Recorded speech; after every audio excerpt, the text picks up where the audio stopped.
standing up to injustice.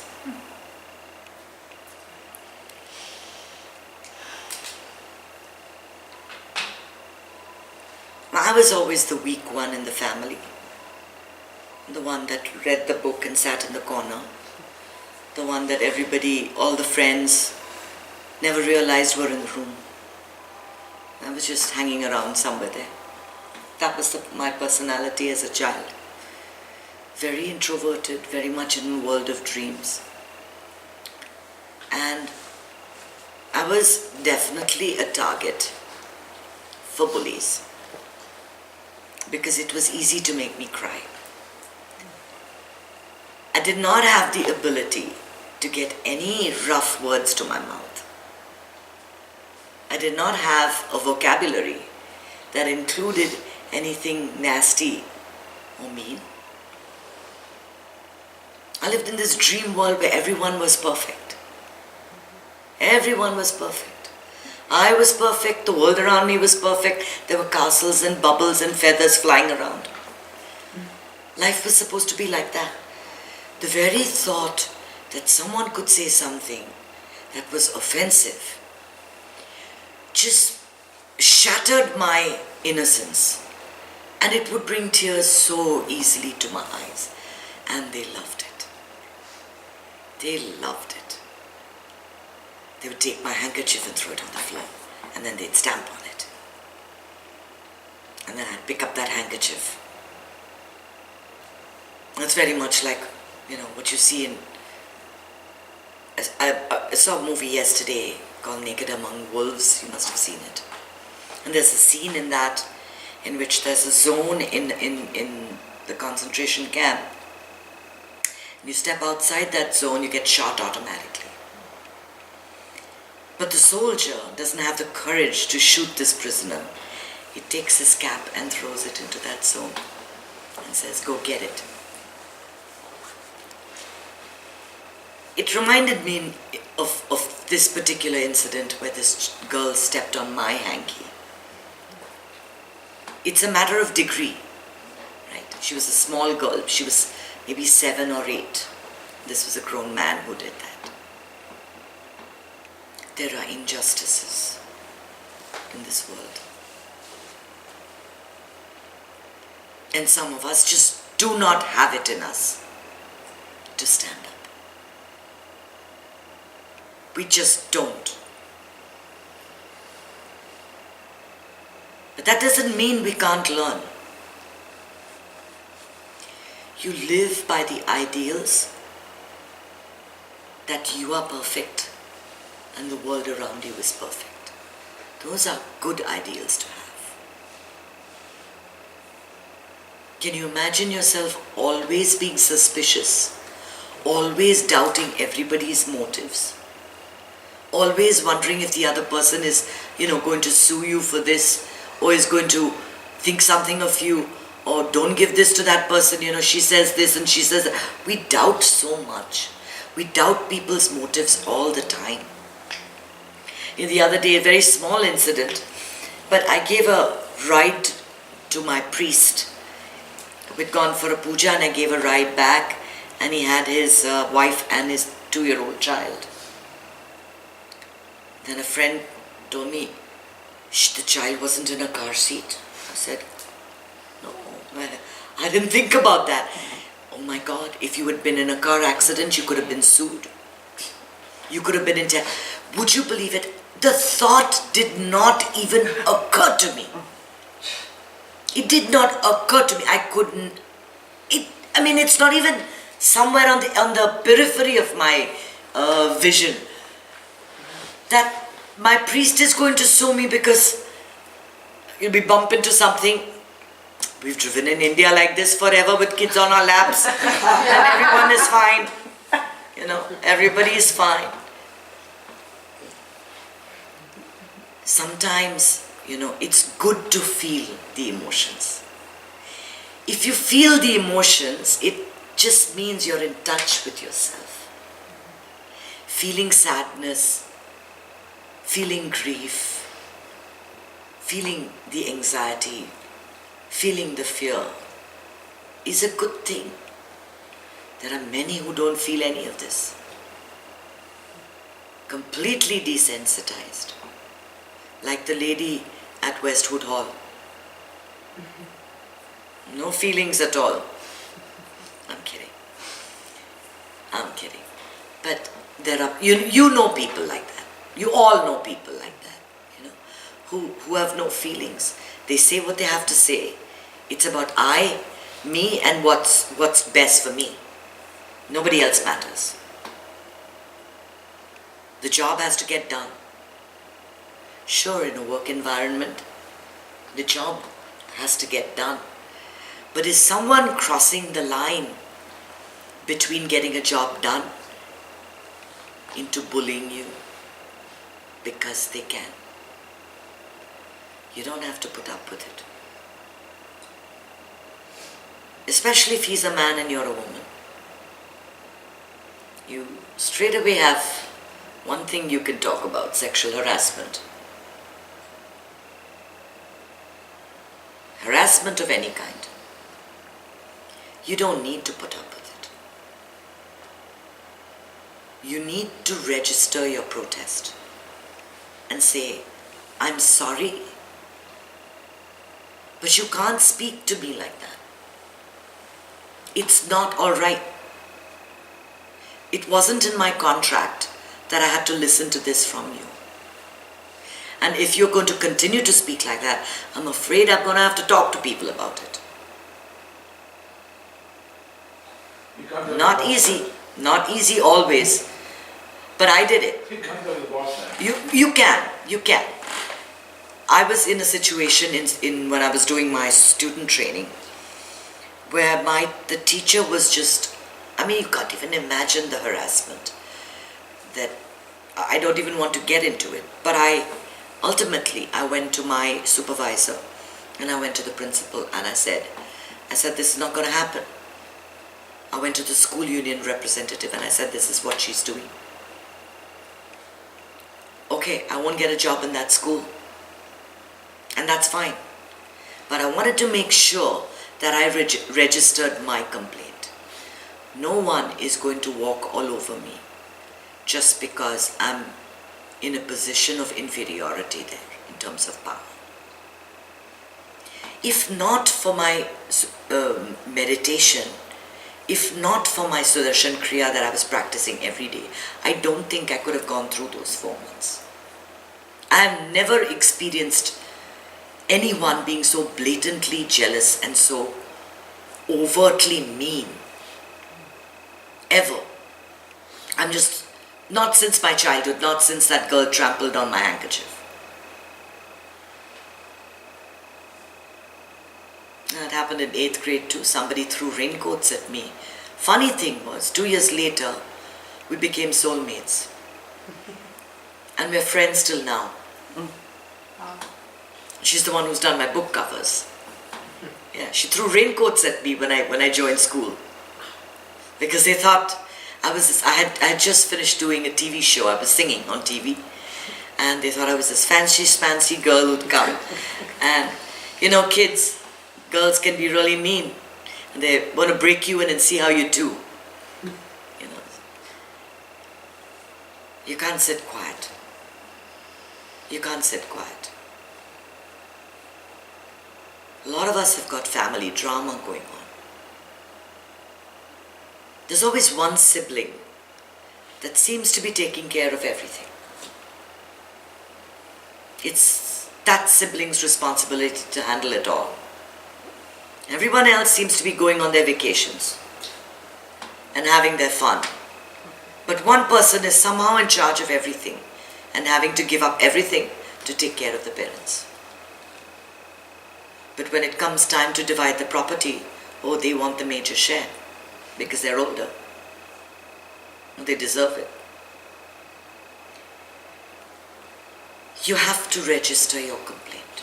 If you're not being treated fairly, keeping quiet doesn't help. Doesn't help. And it's like we become victims. And once we become a victim, you have no voice. A woman who's being beaten, she'll be beaten and she'll be beaten and she'll be beaten.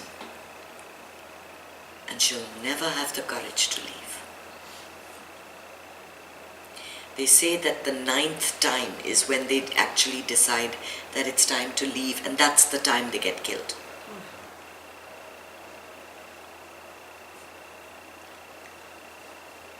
One in 20 living in Miami are abused in the home. And they feel because they don't have immigration status that they can't get the help. They become the victim. You cannot be a victim. As Joel Osteen says, you are the victor.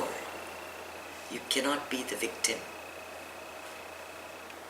Because once you get into that feeling, that space that you've dug for yourself under the ground, you can't climb out. Someone has to haul you out. Because you don't have the courage. It's nice and dark and safe inside there. You don't have the courage to do it. But every once in a while, an angel comes your way and pulls you out of that mess that you're in.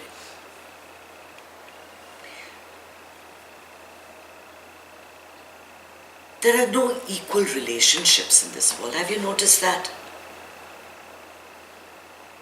You're always trying to see whether I am better than him. He is better than me. Is she richer than me?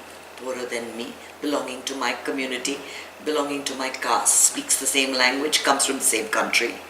Speaks the same, has the same background. Like in India we say, does she have a convent accent? Now, I have a convent accent, so I'm up there. But the rest of them, they're Vernacs. They speak with Indian accents. Okay, we don't realize that every American thinks you speak with an Indian accent regardless. So we're all in this relationship of, we always have to judge, put people in little boxes. And they're never in the same spot as us. They're always a little lower, a little higher. I control or be controlled. I control or be controlled. I'm in charge, or I'm under their charge. Why does it have to be that way? Why can't we have equal relationships? Women are asking for equality in relationships with their spouses. But they're actually wanting to be in control. It's not about equality. We have to mutually respect each other. And whenever you have a person who puts you down, especially at the workplace, he's probably been beaten by his wife just that morning, or his son found his son with some drugs. He's got a horrible day. He's in a terrible situation. He's got something going on. And he can't help it. The release for him or her comes in saying you didn't put a full stop for a period after that sentence. Something as silly as that. Half the time you find you're going to be hauled up for things that really don't matter. Even amongst spouses. I remember interviewing a person, and he says that he would take the tea if it was tepid and not the correct temperature and throw it against the wall. If his wife brought the tea, that was not the right temperature. He says, I used to do all these, it didn't matter what my wife did. I would get mad with her. He says, one time, I shook her and she was pregnant. and she lost consciousness. And he says, something inside me, I got so frightened. I have never ever shown my anger to her again. So it was an internal transformation for him. But he used to do that because he could. He had a bad day at work. Who do you take it on? You take it out on your wife. Most people have a situation going on when they're rude to you. So what do? You use the deflector. You use the deflector. If he says, are you stupid? You can't even do this one thing right. And you say, yeah, you're quite right. Yeah. And then Absolutely. you give him a compliment. Absolutely. We learned that last week. Yeah. Absolutely. He's not going to be able to say anything back to you. And then you follow that up with a compliment, and that'll confuse the heck out of him. It'll confuse the heck out of him. Say, you know what? I've been watching you and trying to be like you, but I just can't get to that level. You're really something else. You're really fantastic. I wish I could do this like you. I would be so much better, so proud of myself. That'll change the tables, flip the tables. You got to defuse at all costs. And you've got to keep that peace of mind at all costs. Nothing else matters. Jobs don't matter, relationships don't matter, nothing matters. Ultimately, it's your happiness and your peace of mind. You can't give it away to anybody else. What is the happiness decision? I will be happy today and every day, and I will not let any person, any event, any situation rob me of that birthright.